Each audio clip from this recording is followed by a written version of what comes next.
it just over time, it never came around. Like that feeling never came around. And so now we're in the swing of having sex, but it's detached. Like we're doing it, but I don't feel particularly inspired or satisfied. He does, but that starts to wear off too. And he basically brings it to my attention, like, do you remember the last time we had sex? And I was like, like a few days ago. And he was like, it was not a few days ago. And I'm like, it could not have been that long ago. And he was like, it was a month. It was a month ago. And I was like, well, wow, time flies, doesn't it? So I don't believe that, as much as women keep score, I don't believe even a little bit that a woman wouldn't notice that she didn't have sex with her man for over a month. That doesn't even make sense. I don't believe even a little bit that a woman that has it's been over a month that she didn't notice. No matter how many partners she had, no matter how experienced that she is.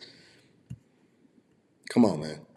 at that time, you had just made up in your mind that this just won't be a part of the relationship Yeah, moving forward. not a big part of it. Not a big part of it. No, And no. you had come to terms with that. Mm-hmm.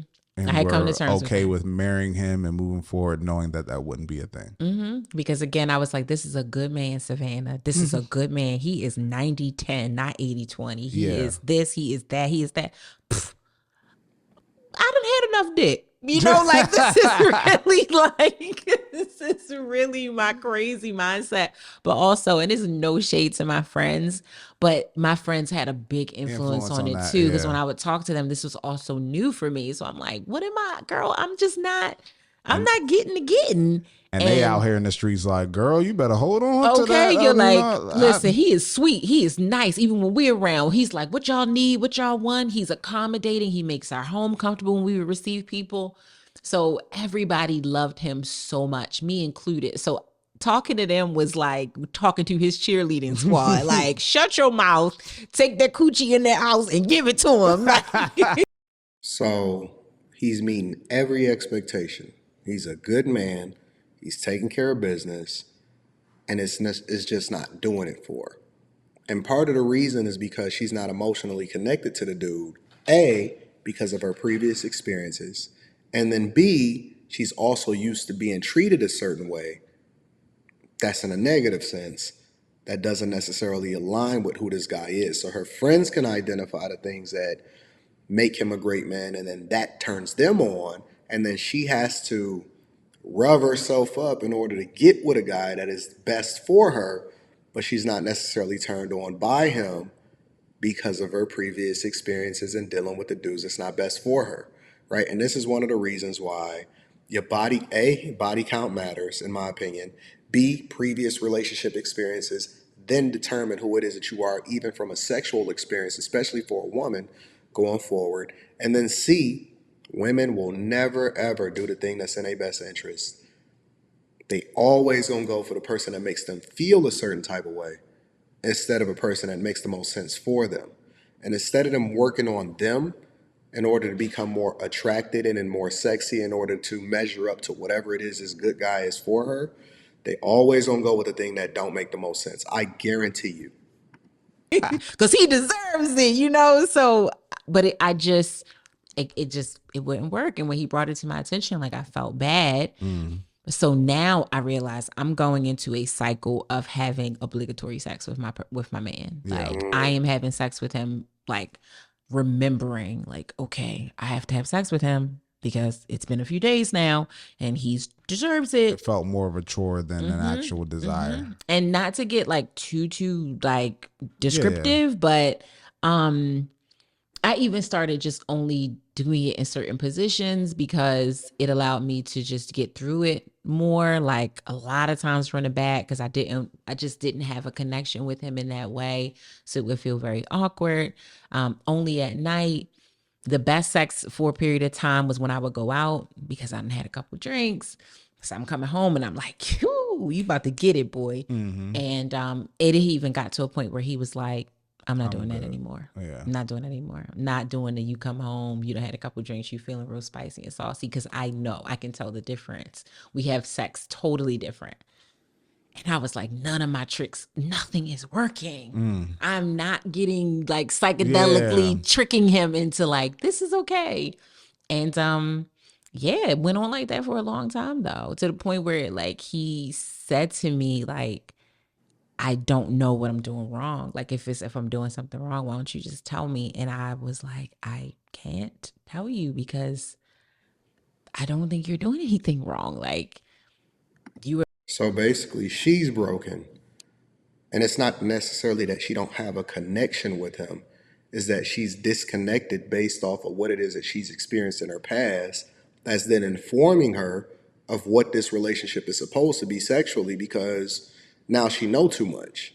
I mean, let's just keep it real. I can already tell that this is about to go way south. Y'all be sending me some stuff. Shout out to y'all. I can tell this is about to go way south. were putting your best foot forward. I just am not, it's just not working for me. So it was hard. It was very hard. Like I would literally pray and probably shouldn't have been praying to God to fix the sex in my non-married Married. relationship. But you know, I just loved him so much. And this was, like I said, the first. No, you loved what he represented. You loved what he did for you. You loved the fact that he paid for everything, that he took care of stuff, that he treated you well.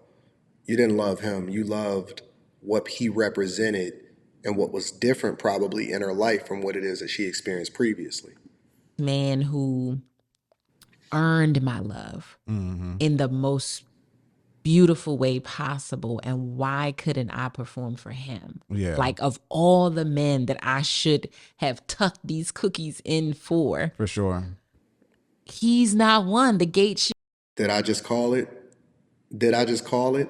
Of all the men that she should have tucked her cookies in for, but the cookies have been for all of the other men, this is the one that then gets the leftovers instead of the one that actually is celebrated and get the best of you. I keep telling y'all, man, and then y'all want to have this conversation with me and talk about, well, why do body count matter or why should women preserve themselves in sexual liberation? This is why, because nice guys always finish last. To just be flying open for him. And so I would cry, I would pray, like, God, please, like, just when I wake up in the morning, just Ain't nobody fix fix it, you. like, fix it, fix me. Like, it's the Sober. ghetto, it's the bad things, it's all the bad experiences, it's my negative association to sex. And like, I had, you know, unfortunate situations with sexual abuse in my life. And I'm Mm-hmm. like, whatever those things are that are having this bad influence on how I used to think about sex and who deserved it, please take that away from me. Because I wanted to do this for him like so badly. And it broke my heart that I could never do it for him. Never do it for him. I'll never forget the day we sat on our couch in the living room. Because you were already broken before you came into the situation, which is why body count matters. And he was like, I just want to have a really honest conversation with you. And I No, just don't do want you it. to like tell me exactly what it is. Like, Mm-mm. not this cute answer, not what you think I want to hear, none of that shit you've been telling No, no, this is about to go so south. Don't do it. Don't do it. me that you working on it and it's just you and you in your head and all that. Like, for real. And I told him the truth that like, I'm not, it's a disconnect. Like, I'm Mm, not naturally attracted to you in that mm, way. And it's probably nothing that you can do about it. mm. And his face, it was like, you remember Mortal Kombat when he would go in the chest and Mm-hmm. snatch the heart out? That's what I felt like I did in this whole Kano. be honest with It was Kano, the original Mortal Kombat. Kano would snatch the heart out. That's who it was. me. I was like, the man asked me for honesty and I gave it to him, but I don't think that that's what he was thinking I was going to say. And that was pretty much the beginning of the end of our Yeah, I relationship. can imagine. Yeah, that was tough. That was tough because then the weird part, the weird, not technically weird, but weird for us, that was when the whole open relationship dynamic was introduced. Never open up your relationship under no circumstances. I know that that's the trend. I know everybody want to be poly. I know everybody want to sleep together and all of that. Listen, could it possibly work? Absolutely. There's always a possibility for anything to work. But I'm trying to tell you that most people have no clue what it takes in even to manage one thing, But you opening it up and bringing it into another element, especially allowing for her to have another person, absolutely, positively not.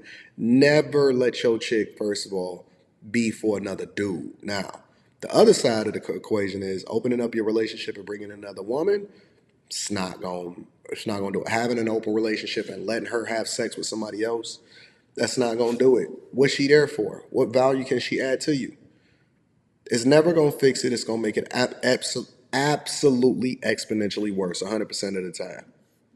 And almost as a means to save our relationship. And in Nope. the moment, I didn't think that that's what it was, but I later learned that that was like Last ditch effort. last ditch effort and a really, really, really bad effort because it pretty much tore us apart. Tore us apart. It was one of the, I wish we had never done it. I don't have a lot of regrets about anything in life. That's one thing I very much wish we never did. Never open up your relationship to somebody else. It's just, listen, he deserved better. That's just the fact of the matter. At the end of the day, he deserved better and he shouldn't have. Nice guys is always going to finish last. But and the reason that nice guys finish last is not because they nice. Is because they open up themselves to the wrong type of women that don't deserve what's great about them, right? They're going to stick around with you because of what it is that you can do for them, not necessarily for the value that they add. And it's unfortunate because, and I say this all the time, you got to be equally yoked. But equally yoked is not just in resources, it's not just in spirituality. It's also in your past behavior, what it is that you value, what you should be attracted to, the whole 9 yards. I'm curious as to what you guys think. Let me know in the comments. Also, tap into the Patreon link is in the description. Get that Teach Hanley 30% off your first order plus a free gift. But A, never open up your relationship. B, be careful who it is that you align yourself with because you can start to like somebody that's not for you. And then C, your relationship history matters, which is one of the reasons why most women, 100% of the time, most women need to align themselves with a dude early and not open up themselves to a bunch of other partners because you can't unsee what it is that you've experienced, good or bad, going into a new relationship. Let me know in the comments. I love you. I appreciate you. I'm going to holler at you guys later. Peace.